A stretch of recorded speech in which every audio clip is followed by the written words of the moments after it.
సంవత్సరాల తరబడి ఎన్ని మందులు వాడినా మీ మోకాల నొప్పులు తగ్గట్లేదా? ప్రాణ పెయిన్ క్లినిక్ లో అత్యాధునిక చికిత్స. ఎన్టీఆర్ జిల్లాలో 2 రోజుల నుంచి కురుస్తున్న భారీ వర్షం అనేది ఒక కుంభవృష్టి కారణంగా మొత్తం మీద మహానగరమైన విజయవాడ మొత్తం వీధులన్నీ కూడా జల దిగ్బంధంలో చిక్కుపోయాయి. ముఖ్యంగా ఎన్నడూ చూడని విధంగా గడిచిన 20 సంవత్సరాలుగా ఎన్నడూ చూడని విధంగా ఎప్పుడో 2004లో చూశారు విజయవాడ ప్రజలు ఈ కృష్ణమ్మ పరవళ్ళు. ఇప్పుడు 20 సంవత్సరాల తర్వాత ఎన్నడూ చూడని విధంగా ఇంత పెద్ద ఎత్తున కృష్ణమ్మ పరవళ్ళు మొత్తం కృష్ణా బ్యారేజ్ మొత్తం కూడా ఇలా పొంగి పొల్లుతుంది.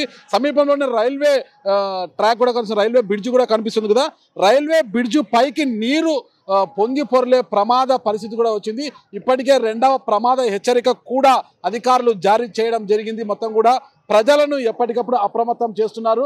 మొత్తం కూడా అయితే కృష్ణమ్మ పర్వళ్ళను చూడడానికి ఇక్కడికి ఈ సమీప ప్రాంతంలో ఏంటంటే దుర్గా గుడి వద్ద సమీపంలో ఉన్న తమ పాదాలు ఎంతమంది ఇక్కడ చూడడానికి తరలి వచ్చారు.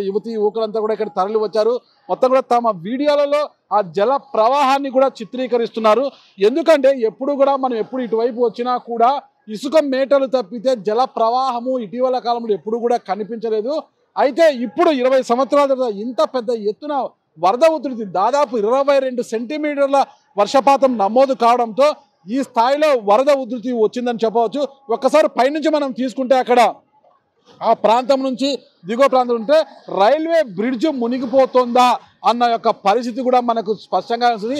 ఇలాగే మరో 2 రోజులు మాత్రం వర్షం కురిసి వరద ఉధృతి పెరిగితే మాత్రము రైల్వే బ్రిడ్జ్ పైనుంచి నీళ్లు పారే అవకాశాలు కూడా ఉన్నట్లు అధికారులు చెబుతున్నారు. అయితే మరి ఇప్పుడిప్పుడే వర్షం తగ్గుతోంది. అయితే అరేబియా మహాసముద్రంలో ఏర్పడిన తుఫాను కారణంగా భారతదేశంలో 10 రాష్ట్రాల్లో వర్షము భారీ స్థాయిలో కురిసే అవకాశం ఉన్నట్లు అధికారులు చెబుతుండడంతో మరోసారి ఎన్టీఆర్ జిల్లాలో భారీ వర్షపాతం నమోదు అవుతుందా అన్న యొక్క ప్రమాదంలో కూడా అందరూ కూడా పడిపోయారు. అందరూ కూడా భయాందోళనలో ఉన్నారు. విజయవాడ నగర ప్రజలు ముఖ్యంగా ఈ కృష్ణమ్మ నది తీరాన ఉన్న విజయవాడ నగర ప్రజలంతా ఒక చిగురుటాకులా వణికిపోతున్నారు. ఎందుకంటే విజయవాడ నగరానికి పక్కనే కృష్ణమ్మ పోతుండగా విజయవాడ నడి బొడ్డున చాలా ప్రాంతాల్లో కొండ ప్రాంతాలు కూడా ఉంటాయి. కొండ ప్రాంతాల్లో కొండల పైన వేల మంది కూడా ఇంటి నిర్మాణం చేసుకున్నారు. దిగువ ప్రాంతాల్లో కూడా వేల మంది ఇంటి నిర్మాణం చేసుకుని ఉన్నారు. సాధారణంగా వర్షం నమోదు కొండ ప్రాంతాల నుంచి నీటి ప్రవాహం కిందికి వస్తుంటే రోడ్లన్నీ జలమయమవుతుంది. ఇప్పుడు అతి భారీ వర్షాల కారణంగా రోడ్లన్నీ జల దిగ్బంధం కావడంతో పాటు కొండపై నుండి కొండ చీరలు విరిగి పడుతూ ఇళ్లపై పడుతుండడంతో కూడా ఎప్పుడు ఏ ప్రమాదం జరుగుతుందో అన్న విధంగా కూడా ఇక్కడ ప్రజలు బిక్కుమంటూ ఉన్నారు.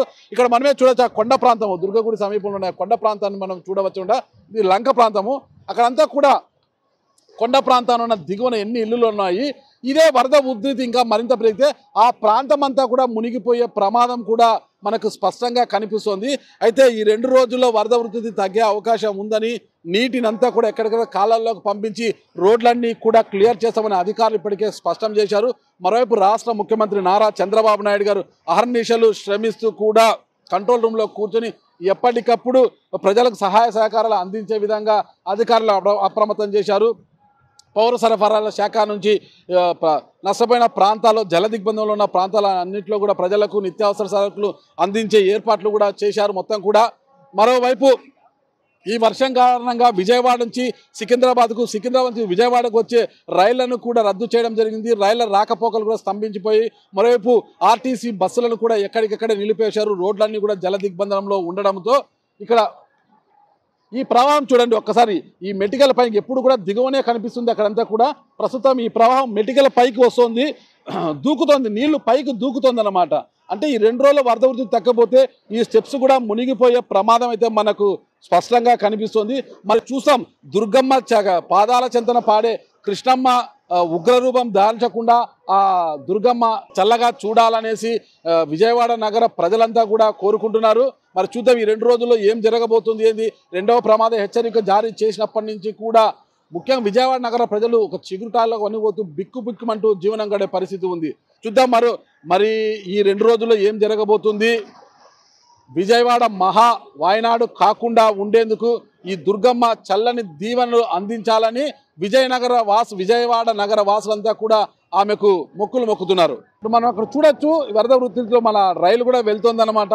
చాలా ప్రశాంతంగా వెళ్తుంది. అయితే ఈ వరద ఉధృతి వర్షాలు మరో 2 రోజుల మాట ఇదే స్థాయిలో భారీ వర్షాలు అంటే కుంభవృష్టి కురిసిందంటే మాత్రము ఈ వరద ఉధృతి అంటే ఈ ప్రకాశం బ్యారేజ్ ఈ వరద ఉధృతి పెరిగి కృష్ణమ్మ ఆ ఫ్లైఓవర్ నుంచి వెళ్ళే అవకాశం ఉంది.